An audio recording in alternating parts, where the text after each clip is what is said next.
Selamat pagi Bapak Ibu Saudara sekalian. Mari kita mempersiapkan ibadah kita pada pagi hari ini. Kita akan bersatu sejenak.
Jemaat diundang untuk bangkit berdiri. Bapak Ibu sekalian, kita sudah hadir di depan media online masing-masing di berbagai tempat, tentunya dengan kerinduan yang sama untuk memuliakan Tuhan. Meskipun situasi sedang diliputi oleh rasa khawatir akan mewabahnya virus corona, tetapi hendaknya kita selalu berserah dan menjaga kesehatan setiap kita. Mari sembah Allah yang hidup, karena barang siapa yang percaya kepada Yesus sudah mendapat jaminan keselamatan hidup yang kekal. KPPK nomor 28, Mulia Sembah Raja Mulia.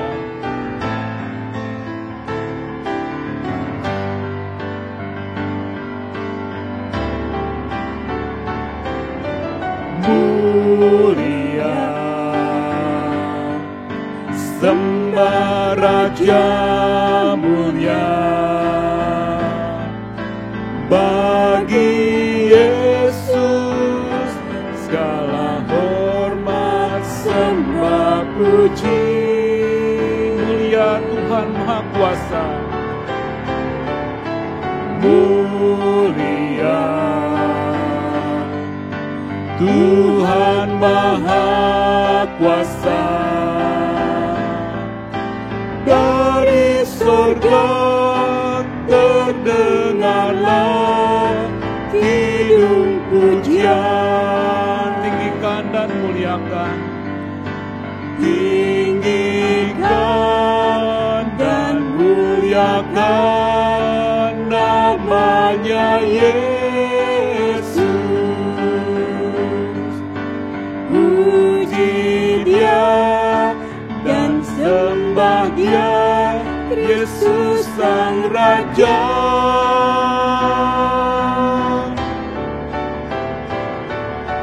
Mulia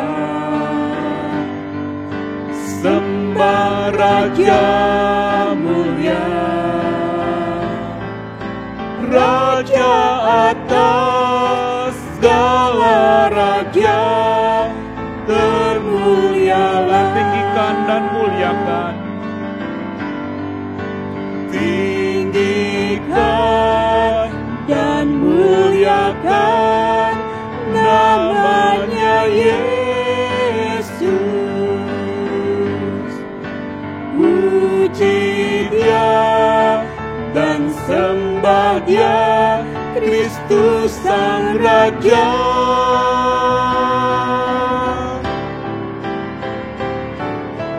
Mulia sembah Raja mulia, Raja atas segala raja, termulialah. Raja atas segala raja, Raja atas segala raja, termulialah.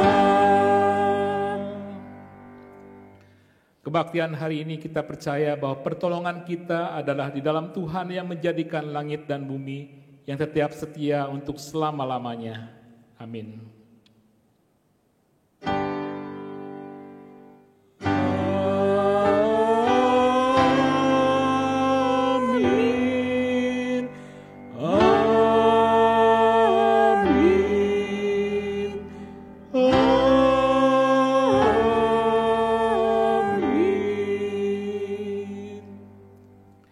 kasih karunia dan damai sejahtera dari Allah Bapa kita dan dari Tuhan Yesus Kristus menyertai saudara sekalian. Ayat pembuka diambil dari Mazmur 99 ayat 9. Tinggikanlah Tuhan Allah kita dan sujudlah menyembah di hadapan gunungnya yang kudus, sebab kuduslah Tuhan Allah kita. Biarlah kita menghadap wajahnya dengan nyanyian syukur, bersorak-sorak baginya dengan nyanyian mazmur. Sebab Tuhan adalah Allah yang besar dan Raja yang besar mengatasi segala Allah. Mari kita masuk dalam doa. Bapa dalam surga, inilah kami, makhluk yang lemah, penuh rasa khawatir. Namun kami bersyukur karena Engkau adalah Allah yang besar, yang selalu menyertai kami. Ampunilah ampunilah kesalahan kami ya Tuhan, karena kami manusia yang berdosa dan lemah. Kami berdoa ya Tuhan, biarlah Tuhan akan menolong setiap kami, untuk kami boleh bersungguh-sungguh dalam menyembah Engkau, dalam memuji Engkau dalam ibadah online ini ya Tuhan. Kami bersyukur dan berdoa hanya dalam nama Tuhan Yesus Kristus, Juru Selamat kami yang hidup. Amin. Silakan duduk. Bersorak-sorak bagi Allah, hai seluruh bumi, mazmurkanlah kemuliaan namanya, muliakanlah dia dengan puji-pujian. Katakanlah kepada Allah, betapa dahsyatnya segala pekerjaanmu, oleh sebab kekuatanmu yang besar, musuhmu tunduk menjilat kepadamu. KPPK nomor 19, datang menyembah.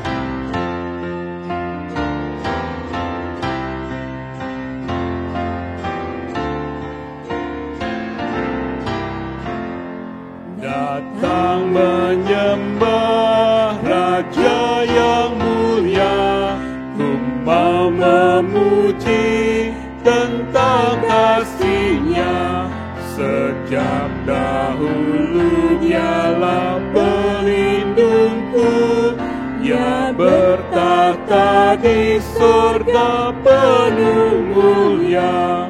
Datang memuji kasih besar-Nya, terang jubah-Nya, langit tirai-Nya. Allah datang menembus awan gelap, guntur angin taufan tak merintanginya. Pujilah Allah hai bangsa-bangsa, dan perdengarlah pujian-pujian kepadanya.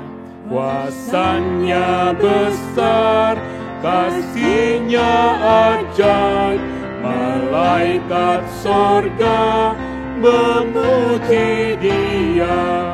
Meski ku rendah, suaraku lemah, namun ku mau puji Tuhan penebus.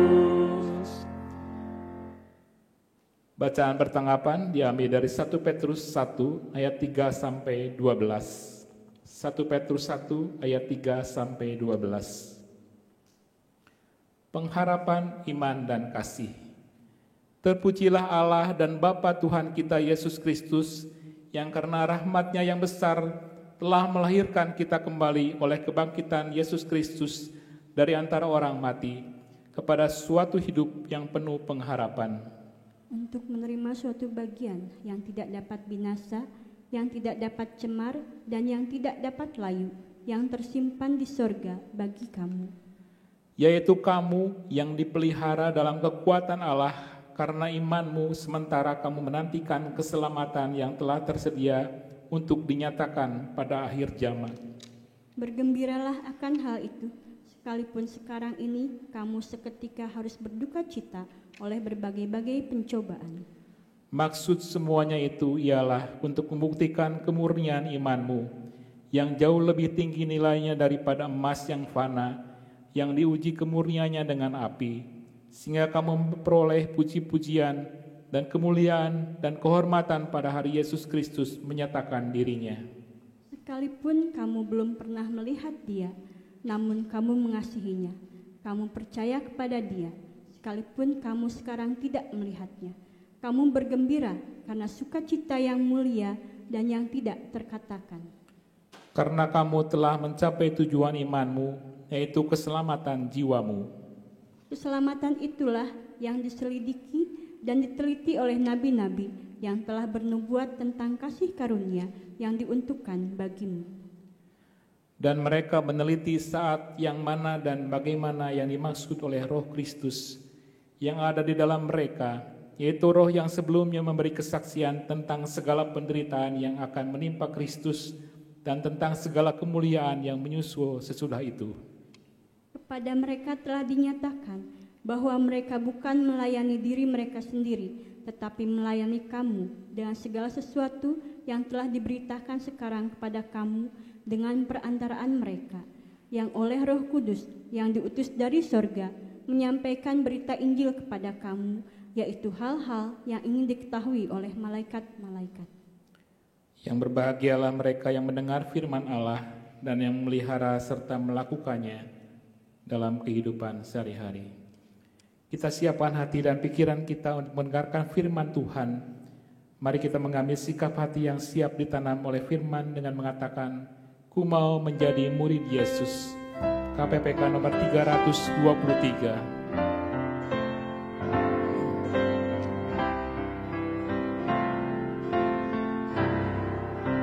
Ku mau jadi murid Yesus di dalam hatiku. Ku mau jadi murid Yesus Tuhanku. Di dalam hatiku, ku mau jadi murid Yesus Tuhanku. Ku mau dipenuhi kasih di dalam hatiku. Ku mau dipenuhi kasih di dalam hatiku. Ku mau dipenuhi kasih Tuhanku. Di dalam hatiku,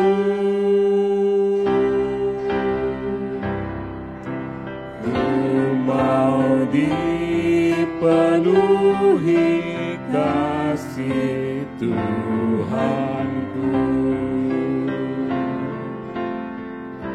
Ku mau lebih mirip Yesus di dalam hatiku. Biarlah firman yang akan kita dengar membuat kita menjadi serupa dan mirip dengan Yesus. Bait yang keempat. Ku mau lebih mirip Yesus di dalam hatiku. Ku mau lebih mirip Yesus Tuhanku. Di dalam hatiku. Di dalam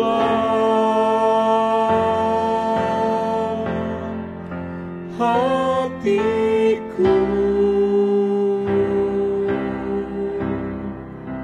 ku mau lebih mirip Yesus Tuhanku.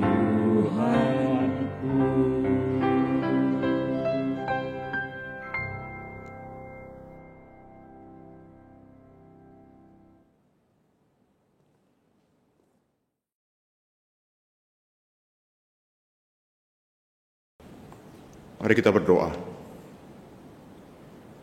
Tuhan, kami rindu menjadi murid Tuhan. Dan biarlah pada pagi ini, ketika kami datang kepada Tuhan dalam ibadah ini, menjadi satu ekspresi kami untuk kami rindu jadi murid Tuhan yang terus diajar, dididik oleh Tuhan di dalam kebenaran. Tuhan, tolonglah pada waktu pemberitaan firman Tuhan ini, Engkau yang menolong hamba-Mu dan Engkau yang menolong setiap jemaat-Mu yang mendengarkan. Dalam nama Tuhan Yesus kami berdoa. Amin. Bapak Ibu Saudara, Shalom. Selamat pagi. Saya kembali bersuka cita bisa membagikan firman Tuhan dan kita merenungkan firman Tuhan bersama-sama pada pagi ini. Mari membuka Alkitab kita dari Keluaran pasal yang ke-13 ayat 17 sampai ke 22. Keluaran 13 ayat 17 sampai ke 22. Saya akan membacakan ayat yang ke-17 dan 18, kemudian dilanjutkan dengan 21 dan 22. Demikian firman Tuhan. Setelah Firaun membiarkan bangsa itu pergi, Allah tidak menuntun mereka melalui jalan ke negeri orang Filistin, walaupun jalan ini yang paling dekat. Sebab firman Allah, jangan-jangan bangsa itu menyesal apabila mereka menghadapi peperangan, sehingga mereka kembali ke Mesir. Tetapi Allah menuntun bangsa itu berputar melalui jalan di padang gurun menuju ke Laut Teberau. Dengan siap sedia berperang, berjalanlah orang Israel dari tanah Mesir. Tuhan berjalan di depan mereka pada siang hari dalam tiang awan untuk menuntun mereka di jalan, dan pada waktu malam dalam tiang api untuk menerangi mereka, sehingga mereka dapat berjalan siang dan malam. Dengan tidak beralih, tiang awan itu tetap ada pada siang hari dan tiang api pada waktu malam di depan bangsa itu. Demikian firman Tuhan. Saudara, saya rasa pemandangan seperti ini sudah biasa bagi kita yang tinggal di Indonesia. Parkir motor yang dipadat-padatkan di badan jalan yang membuat jalanan jadi semrawut dan macet. Sebuah pemandangan sehari-hari yang sudah sangat biasa sekali. Tapi saya rasa tidak ada satu orang pun yang biasa dengan pemandangan seperti ini. Pesawat-pesawat yang diparkir dan dipadat-padatkan di atas landasan pacu yang tidak terpakai. Dampak dari pandemi virus corona. Saudara, virus corona betul-betul memukul dengan telak bisnis penerbangan. Saudara, saya begini-begini pengamat dunia penerbangan. Maklum, saudara, saya dulu pernah bercita-cita jadi pilot. Tapi karena nggak kesampaian, ya akhirnya cuma jadi pengamat amatiran. Saudara, selama 10 tahun terakhir ini, bisnis penerbangan itu betul-betul berkembang dengan pesat sekali. Ada begitu banyak pesawat yang dibeli. Ada begitu banyak pilot yang direkrut. Ada begitu banyak pramugari-pramugari baru yang direkrut. Tapi karena pandemi COVID-19 ini, tiba-tiba mereka harus masuk. Maskapai-maskapai ini masuk ke dalam masa-masa yang sangat sulit. Diserbu dengan kerugian besar-besaran. Bisnis penerbangan di seluruh dunia sudah mengalami hantaman yang luar biasa. Secara global, jadwal penerbangan di seluruh dunia berkurang drastis sekali. Dan diperkirakan, saudara, di seluruh dunia sekitar 60% armada pesawat terbang itu harus diistirahatkan, harus diparkir, harus didiamkan saja. Dan jumlahnya, saudara-saudara, kira-kira 14 sampai 16 ribu unit pesawat yang harus dikandangkan, harus diparkir, harus didiamkan. Sudah di sepanjang sejarah kehidupan manusia, tidak pernah terjadi sebelumnya seperti ini. Ada begitu banyak maskapai penerbangan yang harus mengistirahatkan begitu banyak pesawat dalam waktu yang begitu mendadaknya, begitu cepatnya. Dan kita nggak tahu kapan lagi 14.000 sampai 16.000 pesawat itu akan terbang kembali. Nah, di Indonesia juga sama, saudara-saudara. Bisnis penerbangan di Indonesia juga terhantam dengan pandemi ini. Saudara, di bulan Maret yang lalu ada seorang pramugari dari sekian banyak pramugari yang kehilangan pekerjaannya. Satu pramugari ini berkata, lebih dari 2 tahun dihitung dari waktu training di sana, aku nggak pernah kerja sampingan apapun, fokus ke pramugari karena ngerasa ini nih kerja terakhir sampai tua.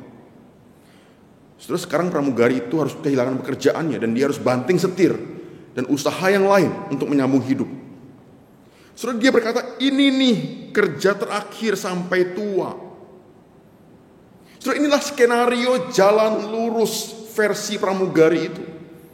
Dia berpikir jadi pramugari terus akan sampai tua, nggak perlu pikirin yang lain lagi. Skenario jalan lurus versi pramugari itu. Tapi dia tiba-tiba harus masuk ke jalan memutar dalam kehidupannya yang entah sampai kapan akan berakhir. Saudara, apa maksudnya skenario jalan lurus? Skenario jalan lurus adalah kehidupan yang sesuai dengan rencana kita. Kehidupan yang segala sesuatu berjalan dengan mulus. Kehidupan yang segala sesuatu berjalan dengan sesuai dengan target kita, sesuai dengan segala waktu yang kita pikirkan, yang kita rencanakan. Dalam hidup kita semua masing-masing pasti kita juga punya skenario jalan lurus versi kita masing-masing, bukan? Waktu kita membuka suatu usaha misalnya, skenario jalan lurus itu adalah ya usaha kita akan lancar-lancar saja. Dari tahun ke tahun omset akan makin meningkat. Kalau ada pegawai, maka pegawai akan bertambah banyak misalnya. Kalau ada pegawai, maka pegawai akan sehat-sehat saja, baik-baik saja, jujur-jujur saja. Dan pendapatan pasti akan stabil dan bahkan terus naik. Toko yang tadinya cuma satu, makin lama makin banyak tokonya misalnya. Waktu kita bekerja, kita berharap skenario jalan lurus itu adalah karir kita akan terus naik. Dari posisi agak bawah, kemudian makin lama makin naik, gaji juga makin naik. Waktu kita dewasa, saudara, kita makin beranjak dewasa. Dari remaja, kita berpikir akan kuliah. Setelah kuliah akan bekerja. Setelah bekerja akan punya penghasilan yang baik. Punya rumah sendiri, punya mobil sendiri. Kemudian punya pasangan dan kemudian menikah dan seterusnya. Itulah skenario jalan lurus kita, bukan? Waktu kita menikah misalnya, kita punya skenario jalan lurus kita. Punya pasangan yang pasti akan terus baik-baik, romantis terus, bahagia terus, saling sayang terus, kemudian punya anak yang sehat, yang pinter, yang ganteng, yang cantik, dan seterusnya, saudara-saudara. Bahagia sampai tua kakek nenek. Itulah skenario jalan lurus kita, bukan? Dalam kesehatan kita, kita punya skenario jalan lurus, terus sehat. Kalau nggak perlu ketemu rumah sakit, nggak perlu terbaring di rumah sakit, karena sehat terus. Tapi sayangnya, dalam hidup ini ada begitu banyak jalan memutar, jalan yang tidak sesuai dengan rencana kita, nggak sesuai dengan skenario jalan lurus versinya kita. Tiba-tiba kita bisa masuk ke dalam kondisi yang serba tidak pasti, serba yang penuh kegelisahan, penuh keraguan, penuh kekhawatiran, penuh pertanyaan. Kesehatan yang tiba-tiba menurun, atau pasangan kita tiba-tiba kesehatannya menurun, atau anak kita, mungkin orang tua kita, atau tiba-tiba sampai di umur tertentu, ketika semua orang teman-teman kita yang seangkatan kita sudah menikah, sudah punya anak, tapi kita menemukan bahwa kita belum punya pasangan, saudara-saudara.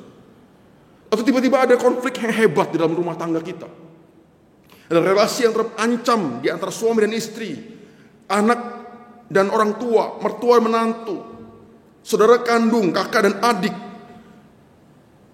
Ada ancaman perceraian di dalam pernikahan. Atau tiba-tiba ada yang kehilangan pekerjaan atau kehilangan usahanya. Usaha yang dibangun bertahun-tahun tiba-tiba harus terancam gulung tikar. Saudara, jalan memutar ini ada macam-macam bentuknya. Tapi itu semuanya pasti sama. Datangnya tidak direncanakan. Kedua, membuat kita frustrasi, bingung, bahkan mungkin putus asa. Dan kita mulai bertanya, Tuhan kok hidup jadi begini ya?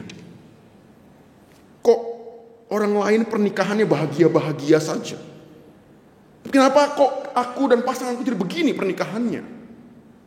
Orang lain omsetnya sudah puluhan juta satu bulan, satu hari mungkin. Kok aku cuma begini-begini terus? Orang lain yang seumuranku, seangkatanku sudah pada menikah, sudah pada punya anak. Kok aku pasangan pun belum punya? Orang-orang lain punya anak-anak yang sehat, pinter, berprestasi, dan dipamerkan di media sosial mereka. Saya satu anak pun belum. Orang lain yang seumuranku sudah punya penghasilan gaji belasan juta rupiah, puluhan juta rupiah. Aku masih segini-segini terus.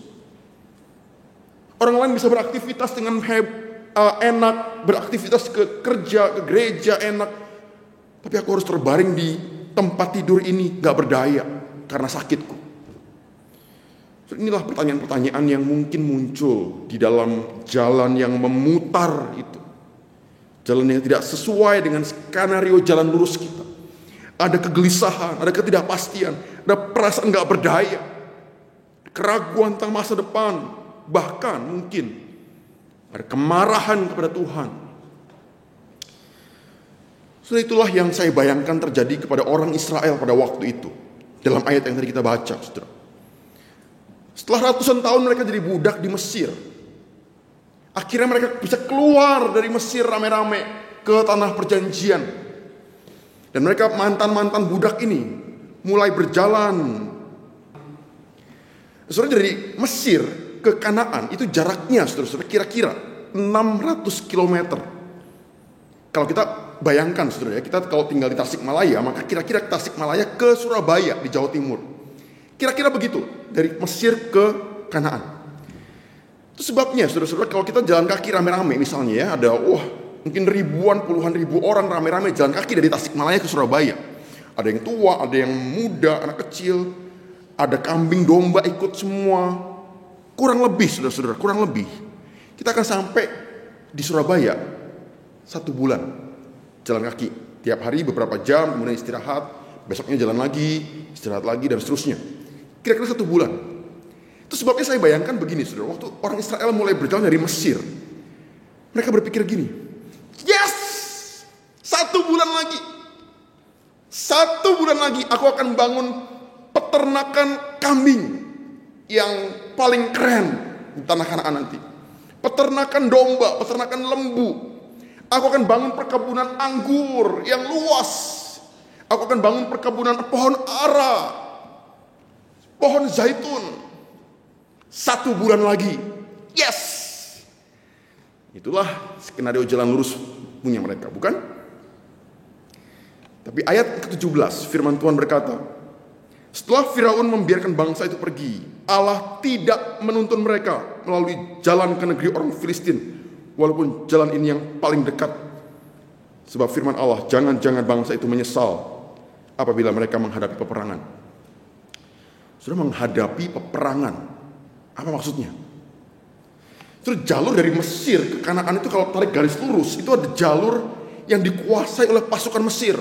Itu adalah jalur perdagangan, jalur utama militer orang Mesir. Dalam hikmat Tuhan, Tuhan berpikir jangan-jangan kalau bangsa Israel baru keluar langsung ketemu peperangan, akan banyak korban. Mereka pasti kalah. Mereka pasti pengen balik lagi ke Mesir. Kapok mereka keluar dari Mesir. Sudah Tuhan tahu, secara fisik dan mental mereka masih lemah sekali. Mereka cuma mantan-mantan budak.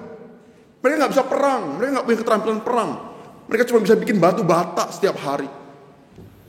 Sudah Tuhan tahu persis kekuatan dan kelemahan mereka. Tuhan tahu yang terbaik untuk mereka. Sebabnya ayat 18 berkata, Allah menuntun bangsa itu berputar melalui jalan di padang gurun menuju ke laut Teberau. Saudara, Tuhan membawa mereka ke jalan yang berputar. Seharusnya mereka ke arah timur, tapi Tuhan bawa mereka ke arah selatan, ke arah laut Teberau.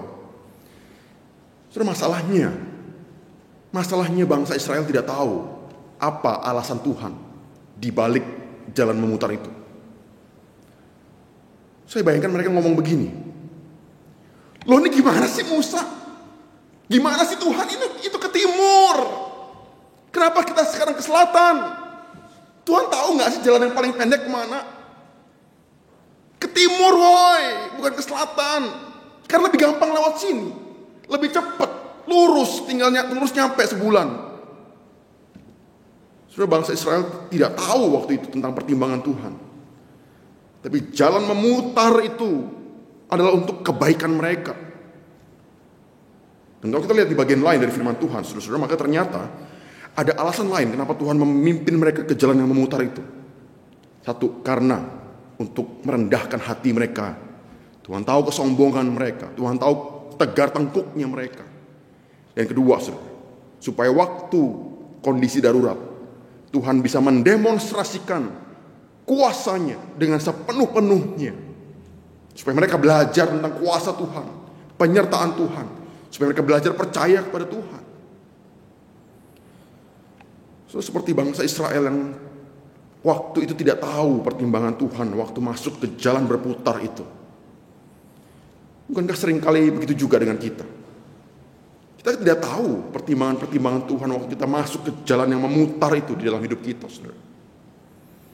Kadangkala cara Tuhan memimpin kita tidak bisa dimengerti. Tapi percayalah, yakinlah, Dia punya alasan yang baik untuk setiap jalan memutar yang kita hadapi. Sudah 8 tahun yang lalu, kira-kira 8 tahun yang lalu, saya merasa hidup saya sudah di dalam jalan yang lurus.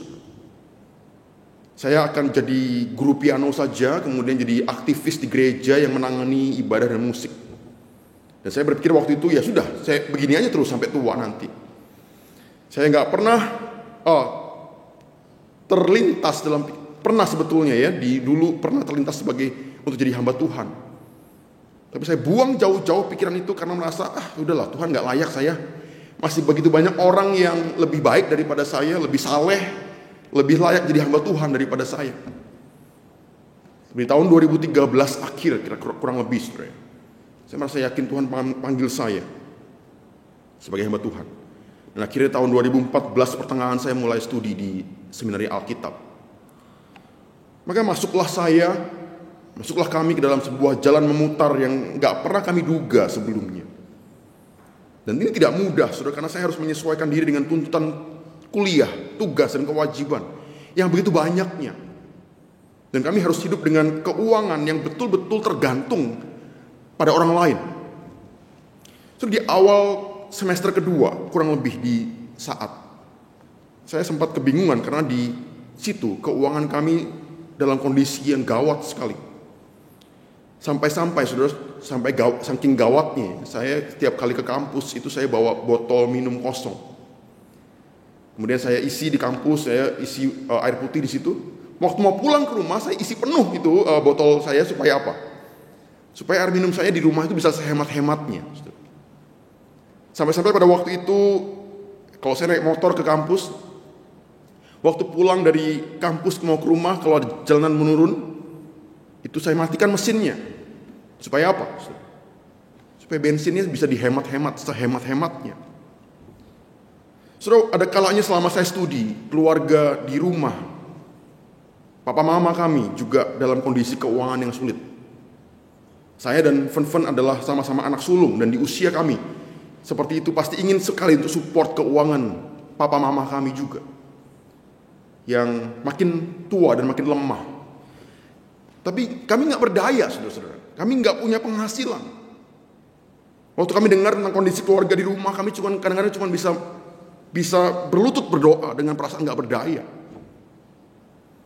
Saudara, inilah jalan berputar yang saya hadapi pada waktu itu. Tapi di tengah-tengah jalan berputar itu, saudara-saudara, ada benar-benar saya merasakan penyertaan Tuhan. Kurang lebih di minggu kelima atau minggu ke-6 dari kuliah saya malam itu betul-betul frustrasi, saya putus asa. Saya merasa hidup saya dulu sebelum masuk ke seminari lebih bahagia daripada sekarang. Nah, saya menyesal saya pergi ke studi di seminari itu. Tapi Tuhan meneguhkan melalui firman-Nya, melalui saat teduh saya. Dan waktu kami krisis keuangan di semester yang kedua, seorang hamba Tuhan membantu kami dengan mencarikan satu orang yang mau mendukung kami dalam keuangan.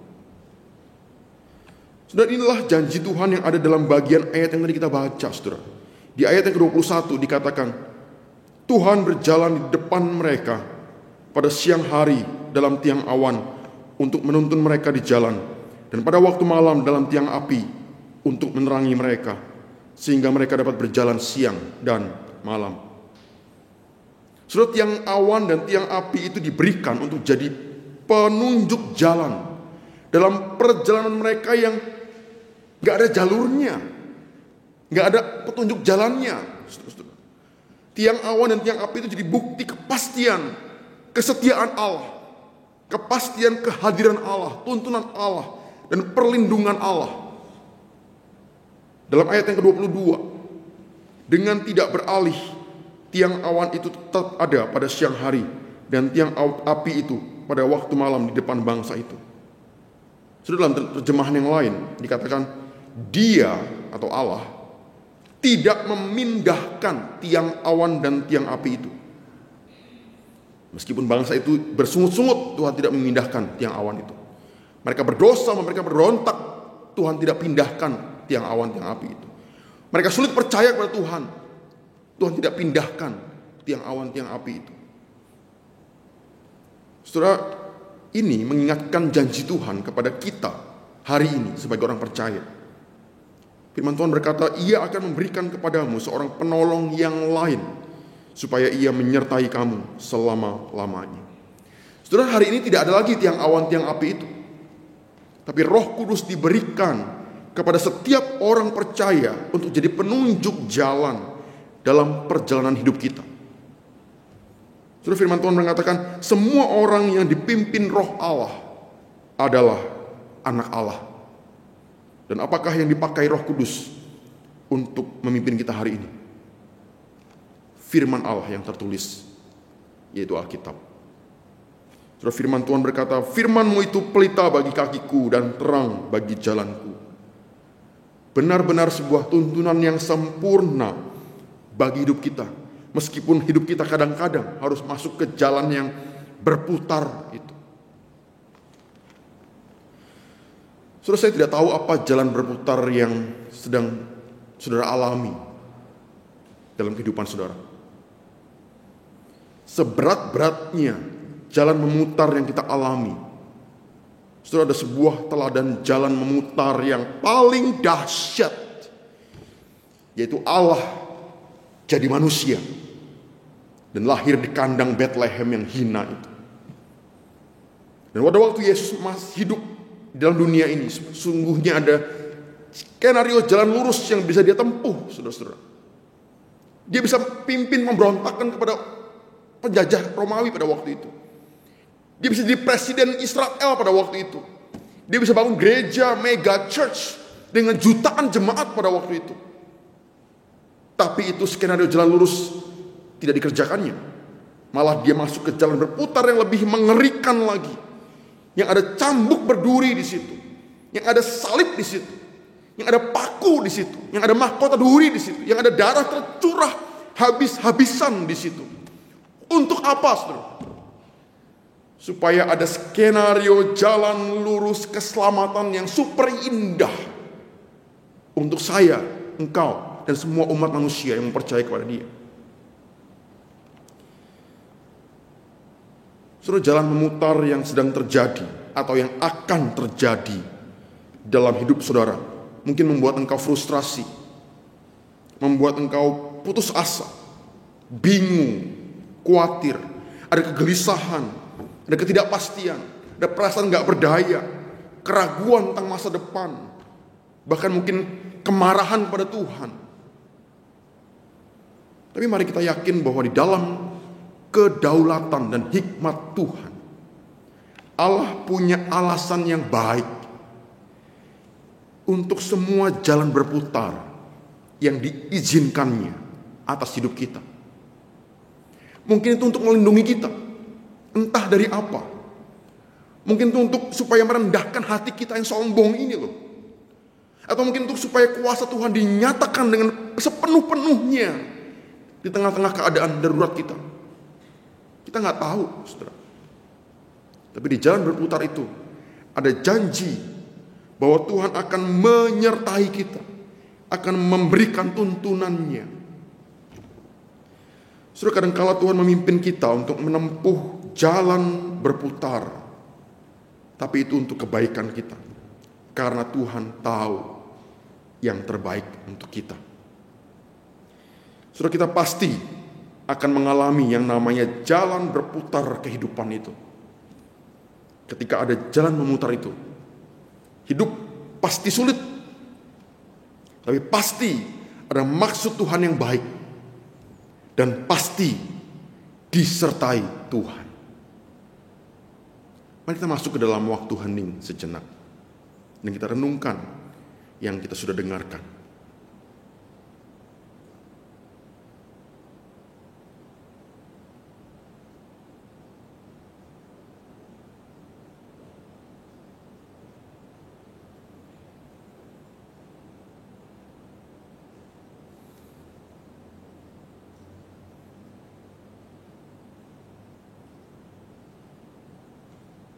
Tuhan, kami bersyukur untuk firman-Mu pada pagi ini.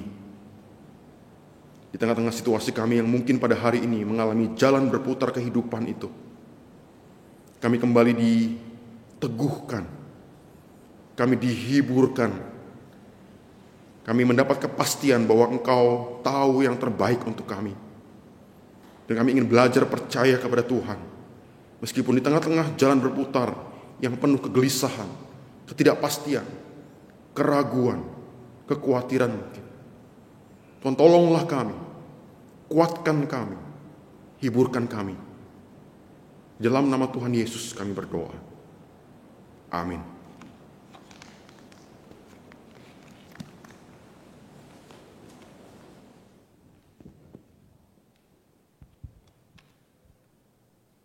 Jemaat diundang untuk bangkit berdiri. Bersama dengan gereja segala abad tempat, kita ikrarkan iman percaya kita seturut dengan pengakuan iman rasuli. Pengakuan iman rasuli. Aku percaya kepada Allah, Bapa yang Maha Kuasa, langit dan bumi, dan kepada Yesus Kristus, anaknya yang tunggal Tuhan kita, yang dikandung daripada Roh Kudus, lahir dari Maria, yang disengsara di bawah pemerintahan Pontius Pilatus, disalibkan, mati dan dikuburkan, turun ke dalam kerajaan maut. Pada hari yang ketiga, bangkit pula dari antara orang mati, naik ke surga, duduk di sebelah kanan Allah, Bapa yang Maha Kuasa, dan dari sana ia akan datang untuk menghakimi orang yang hidup dan yang mati. Aku percaya kepada Roh Kudus, gereja yang kudus dan am, persekutuan orang kudus, pengampunan dosa, kebangkitan tubuh, dan hidup yang kekal. Amin. Jemaat disilakan duduk. Dengan penuh ucapan syukur kita nyatakan dalam bentuk persembahan nas untuk persembahan yang dari Roma 12 ayat 1. Karena itu saudara-saudara, demi kemurahan Allah, aku menasihatkan kamu supaya kamu mempersembahkan tubuhmu sebagai persembahan yang hidup, yang kudus dan yang berkenan kepada Allah. Itu adalah ibadahmu yang sejati. Persembahan yang diberikan bisa saudara simpan dalam amplop tertutup dan dikumpulkan ketika kita ibadah offline, atau kita dapat mengirimkan persembahan itu ke rekening gereja yang sudah diumumkan di warta. Mari kita bangkit berdiri kembali, kita akan berdoa syafaat. Bapa dalam surga, kami membawa ucapan syukur kami dalam bentuk persembahan ini. Biarlah majelis jemaat diberikan hikmat dalam mengelola keuangan gereja ini ya Tuhan. Kami berdoa juga bersyafaat bagi bangsa dan negara kami. Berikan hikmat dan bijaksana kepada pemerintah dalam menghadapi situasi yang seperti sekarang ini ya Tuhan. Berikan kesehatan, kekuatan kepada aparat keamanan dan mengelola keamanan negeri ini ya Tuhan. Kami juga bersyafaat bersama-sama berdoa bagi gerejamu di mana-mana tempat, khususnya di GKI Sion ya Tuhan. Berikan juga kekuatan para jemaat yang menghadapi masalah-masalah, baik masalah keuangan maupun kesehatan. Biarlah ya Tuhan akan menolong, menghiburkan melalui Roh Kudus-Mu ya Tuhan. Kami berdoa dalam nama Tuhan Yesus, Juru Selamat kami yang hidup, kami berdoa dan bersyukur. Amin. Kemuliaan bagi Allah di tempat yang maha tinggi, dan damai sejahtera di bumi di antara manusia yang berkenan kepadanya. Doksologi.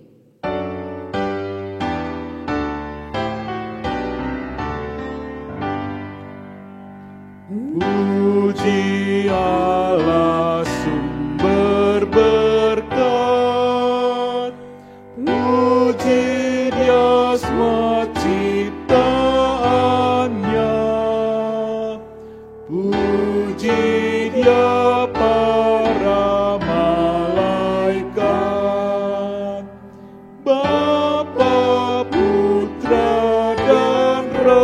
Kudus.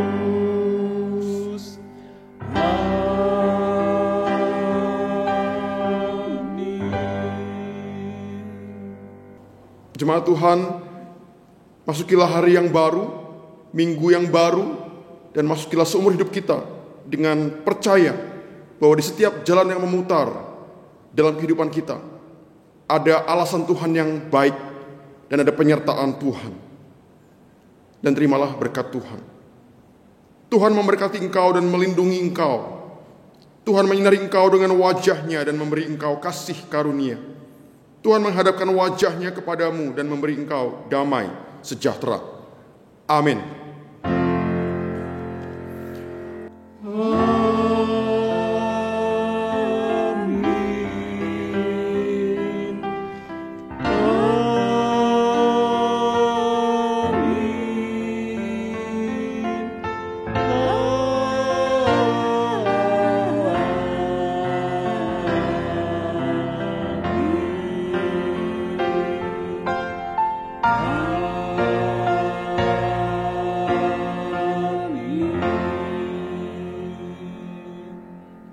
Silakan duduk, silakan mengambil saat teduh. Selamat hari Minggu, Tuhan Yesus memberkati.